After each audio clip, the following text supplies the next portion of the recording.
كنت في ضيق وطلبت من ربنا يسمعني. هلا شيحة تظهر بالحجاب مجددا وتكشف سر رؤية يوم القيامة بعد سنوات من الجدل حول ارتدائها الحجاب وخلعه. عادت الفنانة المصرية حلا شيحة للظهور مجددا بالحجاب مما أثار تساؤلات الجمهور، وظهرت حلا شيحة في عدة صور ومقاطع فيديو نشرتها عبر حسابها الرسمي على انستجرام، حيث بدت مرتدية حجابا يغطي شعرها بالكامل أثناء تواجدها في منزلها برفقة قططها. وسرعان ما انهالت التعليقات من المتابعين الذين عبروا عن دعمهم لها وتهنئتهم بعودتها للحجاب، لترد عليهم كاشفة عن موقفها من الحجاب وعلاقته برؤية مؤثرة مرت بها في شبابها ولا يزال تأثيرها قائما حتى الآن. وقالت: والله متشكرة جدا لكلامكم وواصل لي جدا وفهماكم جدا. طبعا بحب الحجاب لأني بحب القرآن وفهماه. لما كنت في سن 23 من عمري رأيت رؤية عن يوم القيامة وبعدها حلمت أني أقرأ سورة ياسين، وعندما استيقظت وقرأت القرآن لأول مرة في حياتي شعرت أن كل المعاني وصلت إلي.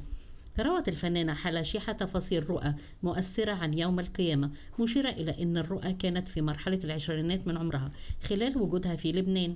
وقالت حلا في يوم نشرته عبر قناتها على موقع الفيديوهات يوتيوب وأنها شهدت رؤى ليوم القيامة في المنام وهي تقف على أرض بيضاء لامعة تحيط بها جبال من الخلف ومن الأمام بحر وسماء، وبدت في غاية السوء ولكنها شعرت بجمالهم. ثم رأت ملكا على هيئة طائر ضخم تغطى جناحيه السماء بالكامل، وأضافت: أنا شفت ملك على شكل طائر كبير جناحيه بيضاء، كل جناح ساجد أو سادة السماء وحجمه كبير شبه الصقر بس كله لون أبيض، شكله مش مرعب على قد حجمه كبير، وبدأ ينزل على الرمال. الناس بدأت تصطف وأنا قلت ده شكلنا هنتحاسب، هو ده يوم القيامة. أنا عمري في حياتي ما كنت اتكلمت مع حد فيه ولا عارفة تفاصيله أي حاجة غير الرؤى دي.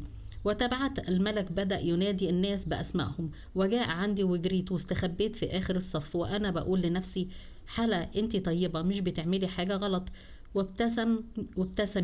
وابتسامتك الجميلة، هو مش هيعمل لك حاجة ما تقلقيش. ندهلي: يا بنت نادية مش انتي فلانة وكذا وكذا، وقعد يتكلم معايا وبصيت لي بابتسامة ورغم ابتسامتي وظني اني كنت قال لي ده ميعاد الحساب، وخدني بجناحاته ونزلنا المية وكانت لونها وحشة قوي والسما كمان وفي ناس بتتحاسب من ورايا. وفي اللحظة دي أدركت إن ده وقت الحساب وإني مش هقدر أنقذ حد ولا حد ينقذني. وأكملت الفنانة حلا شيحة: فجأة بيبص جنبي لقيت عنكبوت ضخم شعره شوك وانا عايزة اصحى بس في حاجة جنبي شكلها مرعب، وفتحت عيني في اللحظة دي من الرعب في اوضتي بس مش قادرة اصحى، وكانت حاجة رجعتني شدتني ودخلت في الحلم تاني ولقيت العنكبوت جنبي واخدت قرار وقتها عشان اصحى وفتحت عيني وكانت دموعي نازلة من كتر الرعب وجريت على الشباك ببص بره. انا كنت قاعدة على الكورنيش في لبنان وشفت فعلا العنكبوت ده في البحر. عن اخر مشاركات الفنانة حلا شيحة